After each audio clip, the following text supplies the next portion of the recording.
Hey guys, Lucas here again for another movie review. If you're wondering if this video will be edited like I said in my previous video, this one won't be edited. Hopefully I can start editing my videos by sometime next week, hopefully Monday or Tuesday, so when I do my Flick Report or my Green Lantern review I can do it by then. But enough about that. I want to review Super 8, which I went out and saw today. One of the most anticipated movies of the year. One of my most anticipated movies of the year. And I've been excited for this movie since I saw the very first teaser for it back when Iron Man 2 came out last year. And all it showed was, this train derailing and something breaking out of it. And this movie is directed by J.J. Abrams and is produced by Steven Spielberg. And this movie is basically a love letter to all Steven Spielberg's early films like E.T., Close Encounters of the Third Kind, and also has a lot of the Goonies in there too. And also the movie's about these kids, the main guy Joe Lamb, played by some guy named Joel Courtney, and he has a group of friends, and he also has this crush on this girl named Alice, played by Elle Fanning, who's really good by the way. And they're all making this zombie movie together, and they go to this train track one night to shoot like a crucial scene in the movie. And they get the train in there because they want to have it for production value. And the train, it derails after a truck runs into it. And amidst this, something gets out of it. Something is escaping from the train. And later, people start missing. Dogs start running away. People are abducted. The power's going out. A bunch of crazy stuff is happening. And it's basically not just about finding out what this monster or alien or whatever this is. It's also the relationship between Joe and his friends and Joe and Alice. And it's really just a cool throwback 70s, early Spielberg, early 80s film.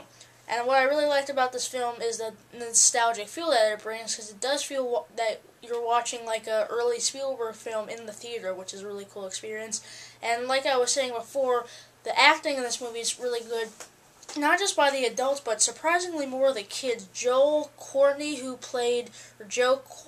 don't know what it is, but he played the main kid in this, and he's really good. He was very believable. I would like to see him in more stuff. I thought he did a very good job, and he pretty much carried most of this movie. And also, Elle Fanning, Dakota Fanning's little sister, you've been hearing a lot about her because she's really good in this movie. A lot of people are hyping her up to be the next big thing, and she's really good. She probably has the most dramatic role out of all of everybody, besides maybe Kyle Chandler. But she's really good, and Kyle Chandler plays the deputy sheriff of the small town, and he's really good. He plays Joe's dad, and they have an emotional story too. And the acting by everybody's pretty solid, I have to say. Also, this movie, it's not a horror movie. It's more of a thriller slash. It's mainly a thriller slash action movie to me.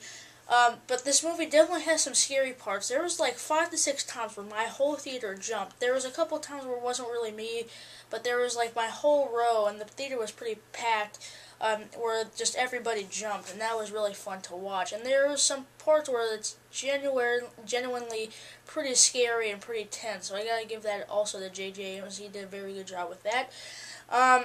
And the film is just fun too. There's always a sense of nostalgia, like I said. Watching it's very fun, and also the movie has a lot of humor. Actually, it's humorous all the way through, which I was surprised. So even when it gets a little bit dark and tense, there is some humor to kind of relieve that. So I thought they balanced that well. They balanced that out well for the most part. There was a couple things I didn't like about that, but I'll get to that later.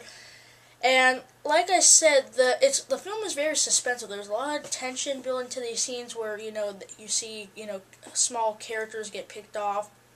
And this is the thing, like Cloverfield. When I saw Cloverfield, that film gave me a massive migraine, but still, they show a little bit of the monster, like 30 seconds in, and you could see it, and that looks badass. But then when they reveal the monster, I thought it looked terrible. I was like, why did I wait all this movie to see this Ninja Turtle looking thing that looks like a frog? I hated the Cloverfield monster. This, J.J. Abrams does a great job. He doesn't show it to the last 20 minutes, and he shows little snippets of it where you're like, oh my god, what was that? And there's this great scene, my favorite scene in the movie, where the kids are riding in this van with these air troops or Air Force that is trying to cover up this whole monster train ordeal, and the monster kind of knocks the van over, and that was just an awesome scene. It was scary, it was tense, it was really good. The special effects were pretty awesome as well. So the monster is really good, and when you see it, and you see it in full detail too near the end, I'm not going to say what it is because I really want you to see it. It's very intricate, and it's a lot better looking than I was expecting. So I did think the monster was scary and pretty frightening in this movie, and I thought the monster lived up to the hype that it's been having for a year now. But Super 8 does have a lot of problems that prevents it from being my favorite movie of the year so far. One is that, especially the ending's kind of weird. It's a little cheesy, and I know, it's trying to be kind of sappy and touchy and feely, and it's trying to be a throwback to the old Steven Spielberg movies, which I'm going to say they were a bit cheesy. I mean, I'm not going to lie. But the ending especially just seemed kind of forced and kind of too lighthearted almost in a way. I'm not going to get into detail because I don't want to spoil it, but it just kind of left like, oh, that was kind of soft. And also, like I said before, how they managed the humor pretty well. There are some scenes where, like, stuff is going down, like, shit is happening, and it's going down right in front of them. They're dodging stuff, and I don't want to go into it. Like I said, this is a hard movie to review without giving away anything. But they're still cracking jokes, they're kind of being funny. I'm like, you guys are getting, like apocalyptic stuff is happening here, and you guys are still joking around. So that kind of took away some of the tension or some of the suspense that J.J. Abrams developed super well during the first part of the movie. And near the end, they kind of go a little bit all out on the humor, which I didn't like too much.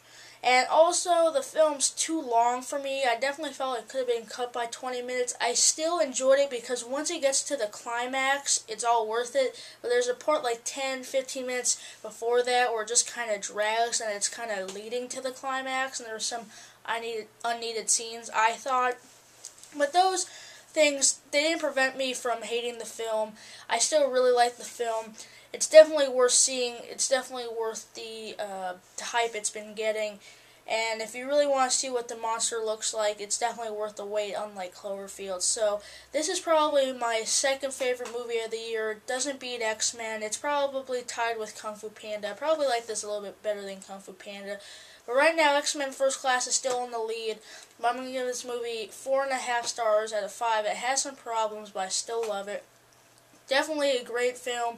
It's a fun summer film. It's if you have like teenagers, bring them to the film, but this is not for younger kids, but it's a fun teenager family film, and it's very scary, and it has an awesome climax. So check out Super 8. I enjoyed it a lot, and thanks for watching.